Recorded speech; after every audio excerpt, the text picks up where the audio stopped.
ನಮಸ್ಕಾರ, ವನಶ್ರೀ ಚಾನಲ್ಗೆ ಸ್ವಾಗತ. ಇದು ಹೊಸ ಕತೆ ತಂದಾಯಿತು. ಬನ್ನಿ, ಇವತ್ತು ಬಯಸದೆ ನೀ ಬಂದೆ. ಈ ಕಥೆಯನ್ನು ಉಷಾ ನವರತ್ನರಾಮ್ ಅವರ ಆಧಾರಿತ ಕಾದಂಬರಿ. ತುಂಬ ಚೆನ್ನಾಗಿದೆ ಕತೆ. ನೋಡಿದವರು ಅಥವಾ ಕೇಳಿದವರು ನನ್ನ ವಿಡಿಯೋಕ್ಕೆ ಸಬ್ಸ್ಕ್ರೈಬ್ ಮಾಡಿ, ಹಾಗೆ ಒಂದು ಲೈಕ್ ಕೊಡಿ. ಮತ್ತು ಈ ಕತೆ ಹೇಗಿದೆ ನೋಡೋಣ. ಮುಂದಿನ ಭಾಗ, ಹಿಂದಿನ ವೀಡಿಯೋದಲ್ಲಿ ಹಾಕಿದ್ದೆ. ಇವಾಗ ಮುಂದಿನ ಭಾಗ ಹೇಳ್ತಾ ಇದ್ದೀನಿ. ಈ ಕಥೆನ ಕೇಳಿ, ತುಂಬ ಇಷ್ಟ ಆದರೆ ಕಮೆಂಟ್ ಮಾಡಿ, ಹೇಗಿತ್ತು ಅಂತ ಹೇಳಿ. ಈಗ ಶುರು ಮಾಡ್ತೀನಿ ಕಥೆನ. ಇಲ್ಲ, ಇದು ಸಾಲಕ್ಕೆ ಬಡ್ಡಿನೂ ನಿಮ್ಮ ರೇಟ್ನಲ್ಲೇ ತಗೋಬೇಕು. 1 ವಾರದಲ್ಲಿ ಬಡ್ಡಿ ಸಹಿತ ಹಿಂದಿರುಗಿಸ್ತೀನಿ. ಸಾಲಕ್ಕೆ ಆಧಾರವಾಗಿ ನಮ್ಮ ಮನೆ ಬರೆದು ಕೊಡ್ತೀನಿ. ಸರ್ವನ ರೋಷದ ಮುಂದೆ ಸುಕುಮಾರ ಸ್ತಬ್ಧನಾದ. ನನಗೆ ಡಿ ಬೇಡ, ಕ್ಯಾಶ್ ಬೇಕು. ನನ್ನ ಮನೆ 50 ಲಕ್ಷದ ವರ್ತು ಇಲ್ಲ. ಆದರೆ ನೀನು ಒತ್ತಾಯ ಮಾಡ್ತೀಯಂತ ಸೆಕ್ಯೂರಿಟಿಗಾಗಿ ತಗೋತೀನಿ. 1 ವಾರದಲ್ಲಿ ತೀರಿಸ್ತೀನಿ ಅಂತ ಅಂದಿಯಲ್ಲ, ಅದಕ್ಕೆ ಸಾಕು. ಈಶ್ವರ್, ಈ ಸೆಕ್ಯೂರಿಟಿಗೆಲ್ಲ ರೆಡಿ ಮಾಡಿ ಸೈನ್ ಮಾಡಿಸ್ಕೊ. 1 ವಾರದಲ್ಲಿ ತೀರಿಸೋ ಆಗಿದ್ದರೆ ಬಡ್ಡಿ ಬೇಡ. ಅದಕ್ಕಿಂತ ಜಾಸ್ತಿ ಟೈಮ್ ತೊಗೊಂಡ್ರೆ 20% ಇಂಟ್ರೆಸ್ಟ್ ಕೊಡಬೇಕು. ಅರೆಕ್ಷಣ ಯೋಚಿಸಿ ಸರ್ವದಮನ ಒಪ್ಪಿದ. 10 ಲಕ್ಷ ಕ್ಯಾಶ್ ಹಿಡಿದು ವೆಂಕಿಯೊಂದಿಗೆ ಜಮುನಳ ಮನೆಗೆ ಬಂದ. ಜಮ್ಮು, 10 ಲಕ್ಷ ನನ್ನ ಕೈಲಿ ತಗೊಂಡಿದ್ದಕ್ಕೆ ಒಂದು ರಸೀತಿ ಕೊಡು. ಮಿಸ್ಸಸ್ ಜಮುನಾ ಸುಕುಮಾರ್ ಅಂತ ಸೈನ್ ಮಾಡು. ಇಷ್ಟೊಂದು ಎಲ್ಲಿಂದ ತಂದೆ? ಜಮ್ಮು ಬೆರಗಾದಳು. ನನಗೋಸ್ಕರ ಸಾಲ ಮಾಡಿ ತಂದ್ರಾ? ಅದೆಲ್ಲ ಕೇಳಬೇಡ, ನಾನು ಹೇಳಿದಷ್ಟು ಮಾಡು. ಎಲ್ಲ ನಿನ್ನ ಒಳ್ಳೆಯದಕ್ಕೆ ಮಾಡಿರೋದು. ನಾನು ಇಷ್ಟೊಂದು ಹೇಗೆ ತಗೊಳ್ಳೋದು? ನಿನ್ನೆ ಎಲ್ಲ ತೊಂದರೆಗಳಿಗೆ ಸಿಕ್ಕಿಸೋಕೆ ನನಗಿಷ್ಟ ಇಲ್ಲ. ಇದೆಲ್ಲ ನಿಂದೆ. ನೀನು ಏನು ಮಾಡಿದ್ರು ಸುಕುಮಾರ ಏನಾದರೂ ಡ್ರೈವರ್ಸ್ ಕೇಳಿದರೆ ಕೊಡಬೇಡ. ಬೇಗ ರಸೀತಿ ಕೊಡು. ಹಾಗೂ ನಿನ್ನ ಬ್ಯಾಂಕ್ನ ಪಾಸ್ಬುಕ್ ಕೊಡು. ನನಗೆ ಟೈಮ್ ಇಲ್ಲ. ಜಮುನಾ ಅನುಮಾನಿಸುತ್ತಲೇ ರಸೀತಿ ಬರೆದುಕೊಟ್ಟು ಪಾಸ್ಬುಕ್ಕನ್ನು ತಂದಿತ್ತಳು. ಸರ್ವದಮನ, ವೆಂಕಿ ಇಬ್ಬರೂ ಬ್ಯಾಂಕಿಗೆ ಹೋಗಿ ಜಮುನಳ ಹೆಸರಿಗೆ 10 ಲಕ್ಷ ಜಮಾ ಮಾಡಿ ಬಂದರು. ಸರ್ವದಮನ ರಸೀದಿಯನ್ನು ಭದ್ರವಾಗಿಟ್ಟುಕೊಂಡ. 1 ವಾರದ ಗಡುವು ಮುಗಿಯುತ್ತಲೇ ಸುಕುಮಾರ ಆಫೀಸಿಗೆ ಬಂದ. ನಿನ್ನ ಸಾಲ ಸಂದಾಯ ಆಗಿದೆ. ಒತ್ತೆ ಇಟ್ಟಿರೋ ಮನೆ ಬಿಟ್ಕೊಡು. ಎಲ್ಲಿ ದುಡ್ಡು? ಸುಕುಮಾರ ಕೇಳಿದ. ಬ್ಯಾಂಕಿಗೆ ಕಟ್ಟಾಯಿತು. ನಿನ್ನ ಹೆಂಡ್ತಿ ಕೈಗೆ ನನ್ನ ಫ್ರೆಂಡ್ ಕೊಟ್ಟ, ಅದಕ್ಕೆ ರಸೀತಿ ಇದೆ ನೋಡು. ಅದನ್ನ ನಿನ್ನ ಹೆಂಡ್ತಿ ಹೆಸರಲ್ಲೇ ಬ್ಯಾಂಕಿಗೆ ಕಟ್ಟಾಯಿತು. ಎಂಟ್ರಿನೂ ಆಗಿದೆ. ಸುಕುಮಾರ ಬೆಂಕಿಯಾಗಿ ಹೋದ. ಆ ಬೀಚ್ ಕೈಗೆ ಯಾಕೆ ಕೊಟ್ಟೆ? ಅವಳು ಸಾಲ ಕೊಟ್ಟಿದ್ಲ? ಅವಳ ಕೈಲಿ ಕೊಟ್ರೇನು, ನಿನ್ನ ಕೈಲಿ ಕೊಟ್ರೇನು? ಆಫ್ಟರ್ ಆಲ್ ನೀನು ಅವಳ ಗಂಡ, ಅವಳ ಮಕ್ಕಳ ತಂದೆ. ಅವಳ ಕೈಗೆ ಕೊಟ್ರೇನು ತಪ್ಪಿಲ್ಲ. ನಾನು ಕೊಟ್ಟ ಮೇಲೆ ನನ್ನ ಕೈಲೇ ಕೊಡಬೇಕಾಗಿತ್ತು. ಅವಳ ಹೆಸರಲ್ಲಿ ಆ ದುಡ್ಡು ಜಮಾ ಮಾಡೋಕ್ಕೆ ಅದೇನು ಅವಳ ಅಪ್ಪ ಕೊಟ್ಟಿದ್ನಲ್ಲ. ಸರ್ವದಮನ ನಕ್ಕ. ಅವಳ ಅಪ್ಪಂದೇ ಅದು. ನೀನು ಹೇಗೆ ಅದನ್ನು ಲಪಟಾಯಿಸಬೇಕು ಅಂತ ನಂಗೊತ್ತು. ಅವಳನ್ನ ಮದುವೆ ಮಾಡ್ಕೊಂಡಿದ್ದೇ ಈ ಅವಳಪ್ಪನ ಆಸ್ತಿಗೆ. ಅದು ಅಲ್ಲದೆ ಮದುವೆ ಮಾಡಿಕೊಂಡು ಅವಳದಾಗಿರೋ ಈ ಮನೆಯಲ್ಲಿ ನೀನು ಮಜಾ ಮಾಡಿಕೊಂಡು ಅವಳನ್ನ ಒಂದು ಕೊಂಪೆಯಲ್ಲಿರೋ ಸಣ್ಣ ಮನೆಯಲ್ಲಿಟ್ಟು ಅವಳಿಗೆ ಹಿಂಸೆ ಕೊಟ್ಟು ಬದುಕು ಎಷ್ಟು ದುರ್ಭರ ಮಾಡ್ತಾ ಇದ್ದೀಯ. ಕಾನೂನುಬದ್ಧವಾಗಿ ಅವಳಿಗೆ ಸೇರಬೇಕಾದ ಆಸ್ತಿ, ಮನೆ ಎಲ್ಲ ನೀನು ನುಂಗಿಕೊಂಡು ಮೆರಿತಾ ಇದ್ದೀಯ. 10 ಲಕ್ಷ ಅವಳ ಹೆಸರಲ್ಲಿದ್ದರೆ ಅದರ ಬಡ್ಡೀಲಿ ಅವಳ ಮಕ್ಕಳು ಸುಖವಾಗಿಯಾದರೂ ಇರ್ಬೋದು. ಓಹೋ, ಇದು ನಿನ್ನ ಪ್ಲ್ಯಾನು. ಆ 10 ಲಕ್ಷ ಹೇಗೆ ವಾಪಸ್ ತಗೋಬೇಕೆಂದು ನಂಗೊತ್ತು. ಅವಳ ಆದರಿಕೆ ಬುದ್ಧಿ ಗೊತ್ತಾಗಿಯೇ ಅವಳನ್ನ ದೂರ ಇಟ್ಟಿದ್ದು. ಸುಕುಮಾರ ಹೇಳಿದಾಗ ಸರ್ವದಮನ ಎಚ್ಚರಿಸಿದ. ಅವಳನ್ನು ಏನಾದರೂ ಏರಾಸ್ ಮಾಡೋಕ್ಕೆ ಹೊರಟಿಯೋ, ನಿನ್ನ ಬ್ರಾಡೆಲ್ಲ ಹೊರಗೆಳೆದು ಹಾಕಿ ನಿನ್ನ ಕಂಬಿ ಎಣಿಸೋ ಹಾಗೆ ಮಾಡ್ತೀನಿ. ಅವಳಿಗೆ ಪೊಲೀಸ್ ಪ್ರೊಟೆಕ್ಷನ್ ಕೊಡಿಸ್ತೀನಿ.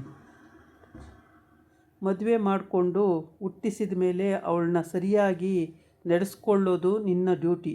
ನಿನ್ನ ಮಕ್ಕಳು ಕೋರ್ಟ್ ಪೊಲೀಸ್ ಸ್ಟೇಷನ್ಗೆ ಅಲಿಸೋ ಹಾಗೆ ಮಾಡಬೇಡ. ಮರ್ಯಾದೆಯಾಗಿ ನಾನು ಒತ್ತೆ ಇಟ್ಟ ಮನೆ ವಾಪಸ್ ಕೊಡು. ಸುಕುಮಾರ ಚಿಂತಾಕ್ರಾಂತನಾದ.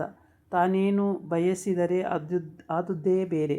ಆ ಹಾಳಾದವಳ ಹೆಸರಿಗೆ ಬೇಕಂತಲೇ ಇವನ್ನು ಬ್ಯಾಂಕಿನಲ್ಲಿ ಇಟ್ಟಿದ್ದಾನೆ. ಇವನು ನುಣುಚಿಕೊಂಡು ತನ್ನ ಕೈಯಿಂದ ಜಾರಿಕೊಂಡಿದ್ದಾನೆ. ಈಗ ಆಗೋಲ್ಲ, ನಾಳೆ ಬಾ, ಆಮೇಲೆ ನೋಡೋಣ. ಆಗಲ್ಲ, ನಿನ್ನ ಸಾಲ ದುಡ್ಡು ನಾನು ಹಿಂದಿರುಗಿಸಿದೆ. ರಸೀತಿ ಇಲ್ಲಿದೆ. ಇನ್ಯಾಕೆ ನಾಳೆ ಬರಬೇಕು? ನೀನು ತಗಾದೆ ಮಾಡಿದರೆ ಈಗಲೇ ನಾನು ಅಡ್ವೊಕೇಟ್ ಹತ್ರ ಹೋಗಿ ನಿನಗೆ ನೋಟಿಸ್ ಇಶ್ಯೂ ಮಾಡಿಸ್ಬೇಕಾಗತ್ತೆ.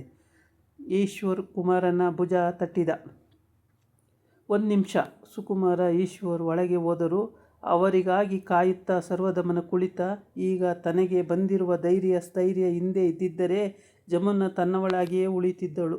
ನಾವು ಚಾಪೆ ಕೆಳಗೆ ತೂರಿದರೆ ಇವನು ರಂಗೋಲಿ ಕೆಳಗೆ ತೂರ್ತಾನೆ.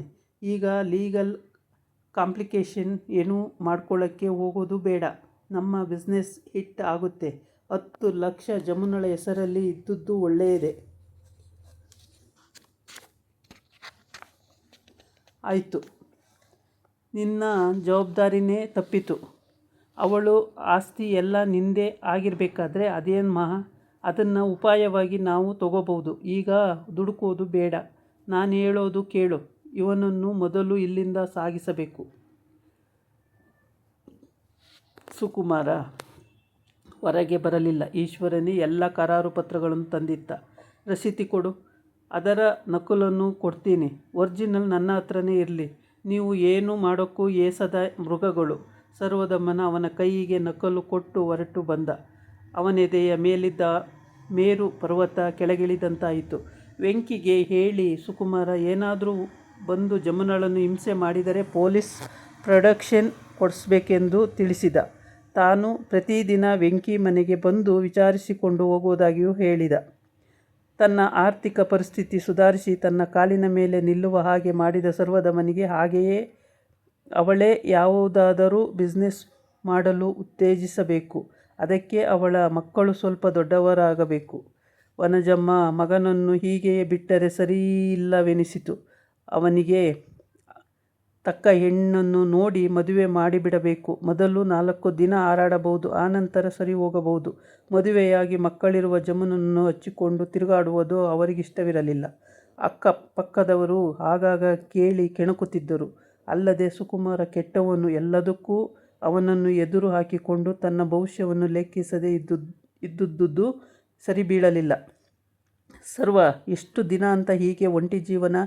ಬಸವನ ಆಗಿರ್ತೀಯ? ನನಗೂ ವಯಸ್ಸಾಯಿತು. ಡಾಕ್ಟರ್ ಹತ್ರ ಹೋಗಿದ್ದೆ. ನಿಮಗೆ ತುಂಬ BP ಇದೆ, ರೆಸ್ಟ್ ತಗೋಬೇಕು ಅಂತ ಅಂದರು. ಇಲ್ಲಿ ನೋಡಿದರೆ ದಿನ ಬೆಳಗಾದರೆ ನಿಂದೇ ಆಗೋಯ್ತು. ನಿಂದೇ ಯೋಚನೆ ಆಗೋಗಿದೆ. ಹೊತ್ತಿಗೆ ಮನೆಗೆ ಬರೋಲ್ಲ. ಯಾರ್ದೋ ಸಂಸಾರ ಸರಿ ಮಾಡ್ತೀನಿ ಅಂತ ತಲೆ ಕೊಟ್ಟು ಓಡಾಡ್ತೀಯ. ನಾನು ಹಾಸಿಗೆ ಹಿಡಿಯೋವರೆಗೂ ನಿಂಗೆ ಬುದ್ಧಿ ಬರೋಲ್ಲ. ಆಗ್ಯಾಕಮ್ಮ ಹೇಳ್ತಿ? ಯಾರನ್ನಾದರೂ ಅಡಿಗೆ ಕೆಲಸಕ್ಕೆ ಇಟ್ಕೋಬಾರ್ದಾ? ನಿನ್ನ ಕೈಲಾಗದೆ ಇರೋದನ್ನು ಯಾಕೆ ಮಾಡ್ತಿ? ಕೆಲಸ ಹೋಗಲಿ, ಮನಸ್ಸಲ್ಲಿ ಕೊರಿತಾ ಇರೋದನ್ನು ಹೇಗೆ ನಿವಾರಿಸ್ಕೊಳ್ಳಿ? ಮಕ್ಕಳು ಕೈಗೆ ಬಂದರೂ ಹಾಯಾಗಿರೋಣ ಅಂದರೆ ಆಗಲ್ವಲ್ಲ. ನಿಂಗೆ ವಯಸ್ಸೇನು ಕಡಿಮೆ ಆಯಿತಾ? ಇನ್ನು ಕಲ್ಕತ್ತಾದಲ್ಲಿ ಕೆಲಸಕ್ಕೆ ಹೊರಟು ಹೋದರೆ ನಾನೊಬ್ಬಳು ಇಲ್ಲಿ ಏನು ಮಾಡಲಿ? ನಿನ್ನ ಜೊತೆಯಂತೂ ನಾನು ಬರೋಲ್ಲ. ವನಜಮ್ಮ ಕಣ್ಣಿಗೆ ಸೆರಗನ್ನು ಹಚ್ಚಿಕಿದಾಗ ಸರ್ವ ಮೆತ್ತಗಾದ. ನಾನು ಕಲ್ಕತ್ತೆಗೆ ಹೋಗೋಲ್ಲಮ್ಮ. ನಮ್ಮ ಫಾರಮ್ನಲ್ಲೇ ಕಂಟಿನ್ಯೂ ಮಾಡ್ತೀನಿ. ಮೊದಲೇ ಅವರಿಗೆ ನನ್ನ ಬಿಟ್ಕೊಡೋಕ್ಕೆ ಇಷ್ಟ ಇಲ್ಲ. ನೀನು ಹೀಗೆ ಕೊರಗ್ತಾ ಇರೋದು ನೋಡೋಕ್ಕಾಗೋಲ್ಲ. ಸಂಪಾದಿಸೋಕ್ಕೆ ಬರೋನು ಎಲ್ಲಿ ಬೇಕಾದರೂ ಕೆಲಸ ಮಾಡಿ ಸಂಪಾದಿಸ್ಬೋದು. ಅಂತೂ ಅವನು ನಿಧಾನವಾಗಿ ಬಗ್ಗುತ್ತಿರುವನೆಂದು ಅವರಿಗೆ ಅರಿವಾಯಿತು. ತಮ್ಮ ಕಣ್ಣು ಮುಂದೆಯೇ ಇರಲಿ ಸದ್ಯ. ಇಲ್ಲಿ ಇದ್ದರೆ ನಮ್ಮ ತಂದೆ ಎಲ್ಲಿರ್ತೀಯ? ಆ ಜಮುನನನ್ನು ಹುಡುಕಿಕೊಂಡು ಹೊರಡ್ತೀಯ. ಮದುವೆ ಆದಮೇಲೆ ಆಯ್ತಪ್ಪ, ಹೆಣ್ಣು ಗಂಡು ಮಕ್ಕಳು ಅಂತ ಇರಬೇಕು. ಮನೆಯವರು ಆ ಸಂಸಾರದಲ್ಲಿ ತಲೆ ಹಾಕಬಾರ್ದು. ಎಷ್ಟಾದರೂ ನಾಳೆ ಗಂಡ ಹೆಂಡತಿ ಆಗೋಗೋದೆ. ನಿನಗೆ ಗೊತ್ತಿಲ್ಲಮ್ಮ, ಅವಳ ತಂಟೆಗೆ ಬಾರದ ಹಾಗೆ ಮಾಡಿದ್ದೀನಿ. 10 ಲಕ್ಷ ಬ್ಯಾಂಕಲ್ಲಿ ಇಟ್ಟಿಸಿದ್ದೀನಿ. ಅದರ ಬಡ್ಡಿಲಿ ಅವಳು ಮಕ್ಕಳು ಆಯಾಗಿರ್ಬೋದು. ಆಯ್ತಲ್ಲ, ಇರ್ತಾಳೆ. ಇದಾಗಿತ್ತು ಇವತ್ತಿನ ವಿಡಿಯೋ. ನಾಳೆ ಇನ್ನೊಂದು ವಿಡಿಯೋ ಜೊತೆ ಬರ್ತೀನಿ. ನಮಸ್ಕಾರ.